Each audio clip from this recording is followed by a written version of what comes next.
Bonjour à tous et bienvenue dans cette vidéo ici Hiroshi Crypto et je me réjouis de vous retrouver aujourd'hui. On va parler d'un sujet particulier parce qu'il s'agit des thèses complotistes autour de Bitcoin. Donc une vidéo légèrement différente de celle de d'habitude où on traite l'actualité, l'analyse technique. Donc aujourd'hui le Bitcoin a atteint les 76 000 et il a corrigé, donc il est autour des 74 000. Donc résistance autour des 75 000 et le plus haut du Bitcoin pour ceux qui le découvrent c'est 126 000. Donc avant de poursuivre, gros pouce. Abonnez-vous, activez la cloche des notifications. N'hésitez pas à me rejoindre sur le canal Telegram. On parle régulièrement des crypto-monnaies, on fait des analyses, on parle des actualités et on va refaire des amas à l'ancienne. Donc, la première thèse complotiste, ce serait que la CIA ou une agence secrète a créé le Bitcoin. Pour preuve, les complotistes sortent un livret blanc qui a été publié par la NSA sur les crypto-monnaies en 1996. Quand on sait que le Bitcoin a été créé en 2009, eh bien, il y a beaucoup de personnes qui se posent des questions. Alors, on vous dit, ne vous laissez pas berner par le discours anti-système. D'ailleurs, la NSA a publié ce document.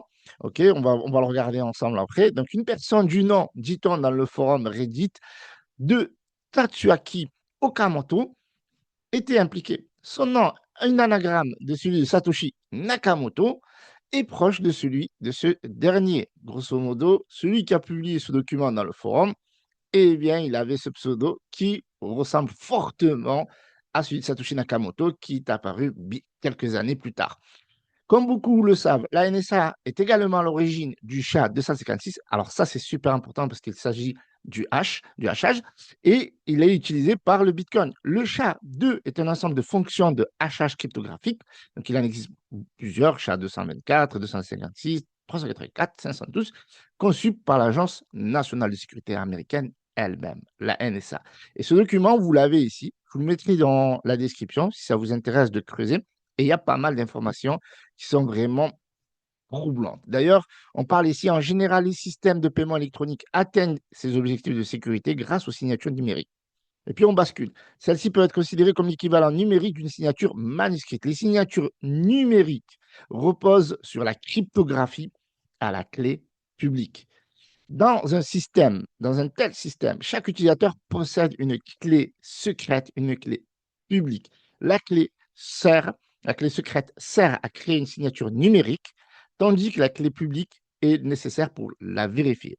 En clair, quand on regarde le livre de la blockchain, de Bitcoin, eh bien, qu'est-ce que l'on voit apparaître? Nous voyons la clé publique, c'est-à-dire qu'on peut voir des clés publiques qui correspondent à une composante de chiffres et de lettres qui représente l'adresse de votre portefeuille. C'est là où vous avez, par exemple, vos Bitcoins ou des Satoshi. Et la clé privée, c'est celle que vous avez en privé. Pour ceux qui sont des vrais holders de Bitcoin ou d'autres crypto-monnaies, la clé privée, c'est votre clé secrète. C'est comme un code secret de votre carte bancaire.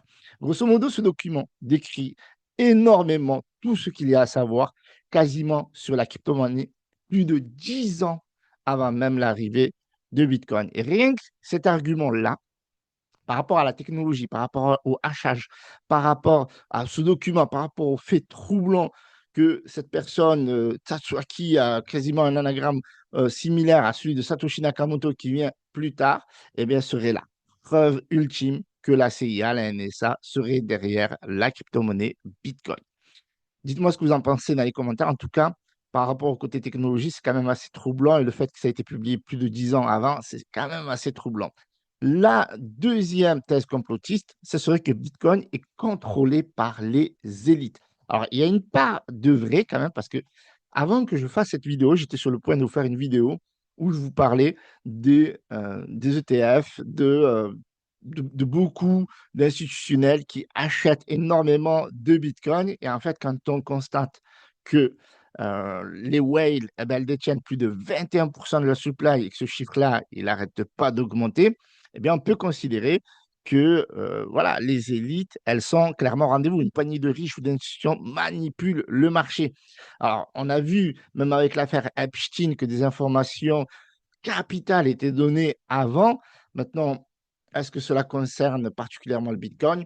On a vu ce que fait Trump. Il y a des choses, d'accord? Clairement, on peut parler de thèses complotistes qui peuvent être avérées parce qu'on parle souvent de manipulation. Maintenant, donnez-moi votre avis. Il y a des choses aussi qui sont un peu agaçantes, c'est-à-dire quand on voit maintenant que, MicroStrategy a dépensé plus d'un milliard en début du mois, qu'il a plus de 766 000 bitcoins, que BlackRock à peu près autour de 750 000 et que régulièrement, ben, ils ont de plus en plus de bitcoins et qui vont s'approcher bientôt de plus de 1 million de bitcoins. C'est énorme pour une société, un hedge fund, sans parler de Grayscale, sans parler de Elon Musk, Tesla, Trump et compagnie. Il va y arriver un jour, clairement, où cette thèse complotiste, elle va s'avérer non seulement qu'elle commence à être de plus en plus importante, cette manipulation et cette influence des grands acteurs, d'accord, institutionnels, et un jour, il y aura une domination tellement extrême que ça va être compliqué, je pense. Selon moi, moi je pense que c'est possible. Là, c'est une thèse qui commence à devenir de plus en plus réelle. Troisième thèse complotiste, eh bien, c'est le fait que le Bitcoin est un onépote pour tracer les gens. Voilà, les gouvernements auraient créé Bitcoin pour pouvoir tracer les gens, tracer les criminels, etc., mettre une monnaie dans le marché qui, entre guillemets, paraîtrait hors de contrôle, mais au contraire qui pourrait surveiller à leur guise toutes les personnes détentrices de Bitcoin. Le marché des crypto-monnaies est venu après, voilà. Depuis quelques années, une petite secte de Bitcoiners répand l'idée selon laquelle la NSA a créé le Bitcoin comme une sorte de pot de miel. Alors, comment on pourrait attribuer ça? On va venir là-dessus. Afin de traquer les criminels qui pourraient voir en la crypto un mode de paiement utile. Cette théorie repose sur un mot, ou plutôt sur un code SHA-256. C'est ce que je vous disais, c'était l'unité de hachage. Le SHA-256, attendez, sécure H, algorithme 256 bits, est une formule mathématique complexe et essentielle au fonctionnement du code source du Bitcoin. Son rôle consiste à sécuriser le minage de blocs ainsi que les transactions, notamment grâce à la création d'adresses Bitcoin à partir de clés publiques et à son apport dans le mécanisme de consensus de preuve de travail. Donc, quand on détient du Bitcoin dans la blockchain, eh bien, beaucoup considèrent comme anonyme, et en réalité, ce n'est pas anonyme, c'est pseudonyme. Parce qu'au bout d'un moment, vous avez besoin de dépenser ces bitcoins-là pour vivre, pour acheter quoi que ce soit. Et à partir de là, votre traçabilité, elle est 100% fiable. Dès lors que vous allez envoyer vos bitcoins dans un exchange, sur le livre blanc, sur la blockchain, pardon, de Bitcoin, eh bien, ça va être tracé directement sur votre exchange et il suffit qu'un gouvernement il demande vos informations, vu que la plupart des exchanges aujourd'hui sont KYC, comme par exemple en France, Binance, eh bien, vos données ne sont plus pseudonymes ni anonymes. Vous devenez quelqu'un qu'on peut tracer et qu'on peut savoir son véritable identité. Donc, il y a eu beaucoup d'ailleurs de personnes qui ont été, alors, très souvent, ce sont des personnes, c'est des criminels, des voleurs, etc., des hackers, etc., etc.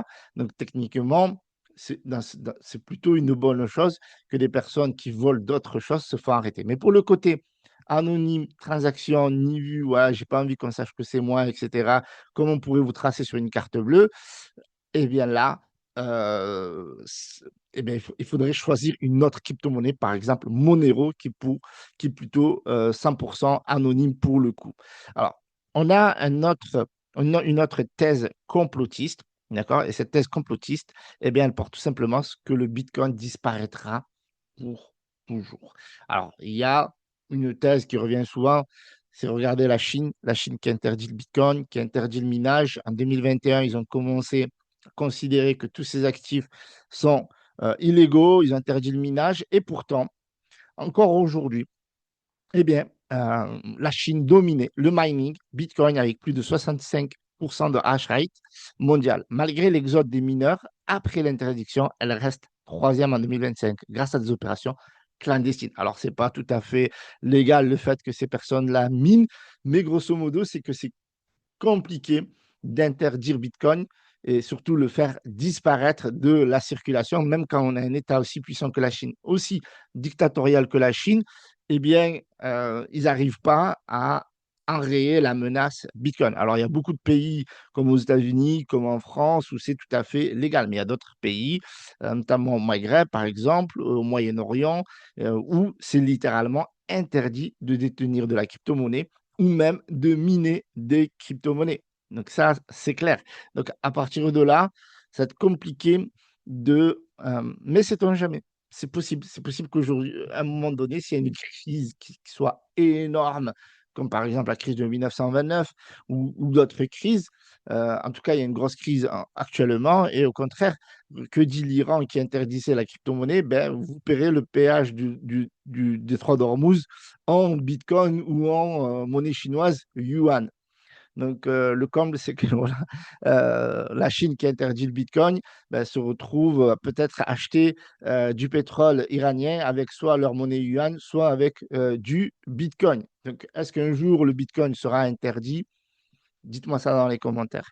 Alors, cinquième thèse complotiste qui revient, Satoshi Nakamoto pourrait dump le bitcoin à tout moment.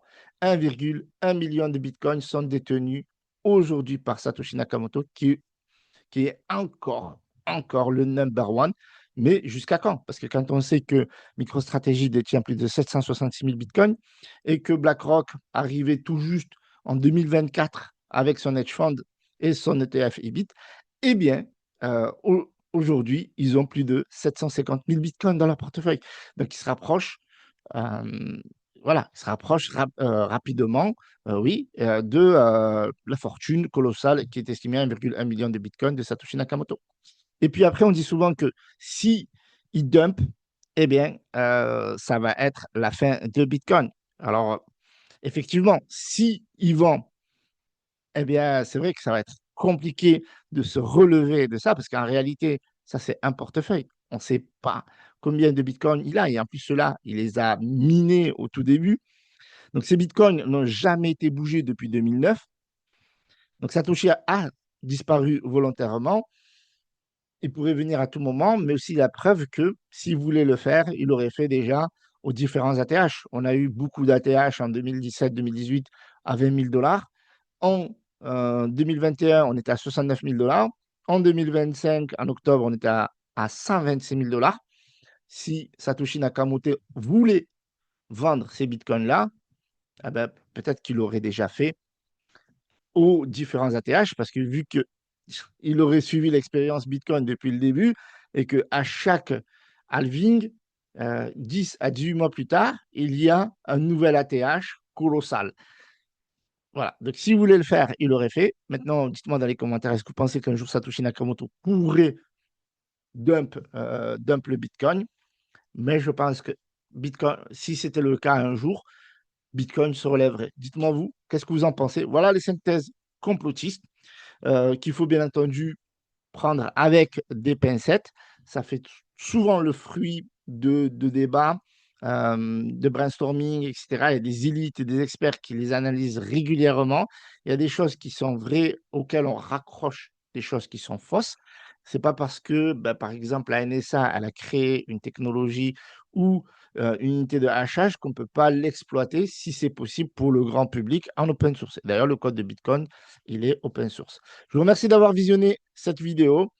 N'hésitez pas à me donner votre avis sur cette vidéo-là. N'hésitez pas à me donner des idées de création de vidéos. Je me ferai un plaisir de les étudier, de vous répondre en commentaire. C'était Hiroshi Crypto, le pouce bleu. Abonnez-vous. Salutations.